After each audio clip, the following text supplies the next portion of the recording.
북한이 이렇게 다양한 수단으로 도발에 나선 이유가 뭔지도 알아보겠습니다. 아산정책연구원 양욱 연구위원 전화 연결돼 있습니다. 나와 계십니까? 예, 안녕하십니까. 네, 안녕하십니까. 지금 북한이 GPS 전파 교란 공격이 조금 전까지 있었습니다. 어떤 방식의 공격이고 뭘 노린 겁니까? GPS 교란은 2010년대부터 이제 시작되는 북한의 그 상습적인 공격 수단이고요. 통상 뭐 한미 연합 연습 전후로 이제 꾸준히 GPS 교란을 해오고 있고, 뭐 기억하시겠지만 올해 3월 그 프리덤 쉴드, 그러니까 자유의 방패 한미 연합 연습 기간에도 교란이 있었습니다. 이런 공격은 이제 통상 제밍, 그러니까 전파 방해 장비를 통해서 이제 수행이 되고요. 뭐 장비들의 성격에 따라서 차이가 있겠습니다만은 뭐 보통 이제 차량 탑재형으로 운영을 해서 반경 50km에서 뭐 최대 100km 정도까지도 이렇게 그 전파 방해 가능하다 평가되고 있습니다. 네, 이런 움직임이 북한의 회색지대 전술이 시작된 거다 이런 분석도 나오는데요. 이 회색지대 전술이 뭔지부터 좀 설명해 주시죠. 이 회색지대, 그러니까 그레이존이라는 거는 분쟁의 형태를 얘기를 하는 겁니다. 즉 전쟁을 회피하고자 하는 국가들 사이에서 직접적으로 군사력을 활용하지 않고 기타 다양한 수단으로 상대국에 타격을 입히려는 행동을 이 회색지대 분쟁 혹은 회색지대 전술이라고 얘기를 하고요. 대표적인 사례 중에서 뭐 예를 들어 이런 거죠. 이 사드 도입 시에 그 중국이 경제, 뭐 문화, 기타 측면을 통해서 대한민국 공격한 것, 이런 것도 일종의 회색지대 분쟁의 사례로 볼 수 있고요. 뭐 그런 것에서부터 시작을 해서 지금 북한이 벌이고 있는 이러한 행동들도 뭐 전형적인 그 회색지대 분쟁을 볼 수 있습니다. 사실 회색지대 분쟁이 새롭게 시작됐다기보다는요, 이 남북 대치 상황 하에서 회색지대 분쟁들은 끊임없이 이어져 왔고, 다만 좀 더 이번에 가시화가 된 것이다, 이렇게 말씀드릴 수 있겠습니다. 예, 지금까지 이어졌고 가시화됐지만 또 다양한 측면으로 이루어지지 않았습니까? 어제도 대남 전단에 이어서 오늘 아침에는 또 그 단거리 탄도미사일로 추정되는 10여 발 발사하지 않았습니까? 이건 또 어떤 미사일이고 어떤 목적이 있었던 겁니까? 예, 보통 이제 우리가 뭐 그 KN-25라고도 알려졌습니다만은 600mm 초대형 방사포를 사격을 한 것이 아닌가 생각이 됩니다. 뭐 제가 방사포라고 말씀을 드렸습니다만은 사거리가 350여 킬로미터 정도 날아가면 이것은 사실 이제 그 뭐 다연장 로켓탄이 아니라 단거리 탄도 미사일로 이제 평가가 됩니다. 네.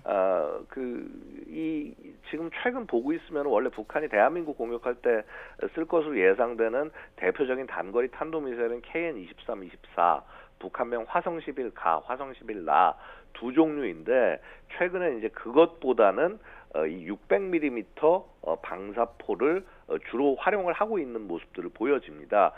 사실 이 무기 체계를 활용을 하더라도 북한이 과거 그 주력 탄도 미사일로 쓰던 스커드 미사일과 거의 같은 그런 성과를 낼 수 있다라는 것이죠. 네, 이번에 탄도미사일이 350km 정도 비행한 뒤에 낙하한 것으로 지금 전해지고 있는데, 이 평양에서 만약에 우리나라 쪽으로 쐈다면 어디까지 타격이 가능한 거리인가요? 뭐 일단요, 그 대한민국의 주요한 대도시 중부권까지, 뭐 예를 들어서 서울, 대전, 뭐 아니면은 뭐 예를 들어서 청주나 수원, 뭐 아니면 서산, 원주처럼 주요한 공군 기지들이 존재하는 지역에 대한 공격이 충분히 가능합니다.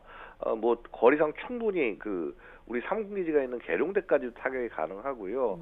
뭐 상황에 따라서는 주한 미군 기지들, 뭐 아마도 군산 기지까지도 가까스로 공격이 가능할 걸로 예상이 됩니다. 예, 주요 원점을 이제 타격할 수 있는 그런 사거리가 나온 건데, 지금 북한이 그동안에도 시험 발사 명목으로 여러 번 탄도미사일 그 도발을 해오긴 했습니다만 10여 발을 무더기 쏜 거는 또 이례적으로 봐야 되는 겁니까? 사실은 뭐 이렇게 그 자신들 평가를 위해서 수발씩 발사하는 사례는 있지만, 그래도 10발 단위로 넘어가는 것은 뭐 그렇게 자주 있는 사례는 아닙니다. 과거에 없었던 사례는 아니지만 그렇게 자주 일어나는 사례는 아니고, 결국 그만큼 북한의 반발의 강도가 높다, 라고 하는 부분들을 보여주는 것이 아닌가 생각이 됩니다. 네. 예. 자, 정찰 위성 발사의 오물풍선 탄도미사일 GPS 교란까지 아주 북한이 다양한 수단으로 이렇게 도발을 하고 있는데요. 어떤 메시지가 담겨 있는지 궁금하거든요. 한일중 정상회의 영향도 있는 걸까요?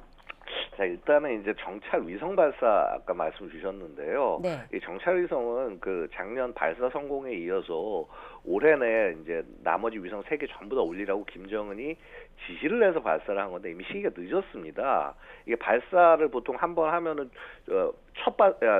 발사를 한 번 하고 다음 발사 준비할 때까지 3개월 이상이 걸리는데 3개로 올리려면 최소한 올 6월에는 발사할 시간이 늦지 않는 거거든요. 근데 이번 발사 실패로 사실 연내 발사라는 목표에 제동이 걸렸어요. 지금 북한 입장에서는 굉장히 곤란한 상황이고요. 예. 그다음에 이제 여기에 그 우리 대북 전단에 대응해서 오물풍선을 보내고 자 그러면서 사실 이 오물풍선을 보내면서 뭐 아마 기억하실지 모르겠습니다만은 그 강일 그러니까 북한 국방성 부상이 이제 아마 26일이었나요? 휴지장과 오물짝을 뭐 같이 살포할 거다 이제 살포를 예고하기도 했었고요. 결국 이러한 그 흐름상 봤을 때 북한의 어찌 보면 굉장히 중요한 그 목표, 정책 목표, 국가적 목표, 그다음에 김정은의 치적이 될 우주 발사가 실패하면서 이거를 좀 관심을 좀 돌리고자 하는 그런 접근이 아닌가 생각이 됩니다. 그렇다면 이제 북한 김여정 노동당 부부장이 오물풍선을 두고 성의 선물이다, 계속 담아야 할 것이다 이렇게 또 언급을 하기도 했거든요. 비꼬는 듯한 말투로 말이죠. 이게 지금 오물풍선이 또 추가로 날려보낼 가능성도 있는 겁니까? 뭐 충분히 가능하다고 보여지고요. 사실은 이제 저걸 보내면서 뭐 표현의 자유라고 마치 우리가 이 대북 전단 살포를 허용한 부분들을 비꼬면서 이렇게 나온 행동을 보는데 사실 이게 한 국가가 할 수 있는 수준의 행동이 아니고 그만큼 저 북쪽 정권 자체가 얼만큼 기본조차 갖추지 못한 것인지 보여주는 사례라고 볼 수 있겠습니다. 예. 네, 김정은 국무위원장도 직접 나서서 우리 군 훈련을 좌시할 수 없다 이렇게 밝힌 상황인데 앞으로 북한의 어떤 도발 어떻게 될까요? 높은 수위의 도발을 또 감행할 가능성이 있을까요? 일단은 이제 이번 위성 발사 실패가 북한한테는 굉장히 뼈아픈 일일 겁니다. 김정은이 사실 뭐 어떤 정책 성과를 계속 내지 못하는 상황에서 그나마 이제 러시아의 이 무기 수출 뭐 그다음에 지금의 뭐 우주 발사 이런 것으로 지금 그나마 성과를 보여주고 있는 상황인데 이것이 지금 좌절된 상황에서 북한 입장에서는 주민들의 관심을 돌려야 될 겁니다. 그렇다고 한다면 사실은 이렇게 어떤 위기 상황을 만들고 예를 들어 뭐 대한민국에 대한 분노를 높이고 이런 것들이 북한으로서는 일종의 타겟책이 될 수가 있는 것이거든요. 그렇다면 앞으로도 추가적인 도발 가능성은 충분히 존재한다. 그래서 주의해야 할 시기다라고 말씀드리겠습니다. 네. 네, 지금까지 아산정책연구원 야국 연구위원으로부터 북한 도발의 원인과 전망까지 좀 짚어봤습니다. 위원님 고맙습니다. 예, 감사합니다.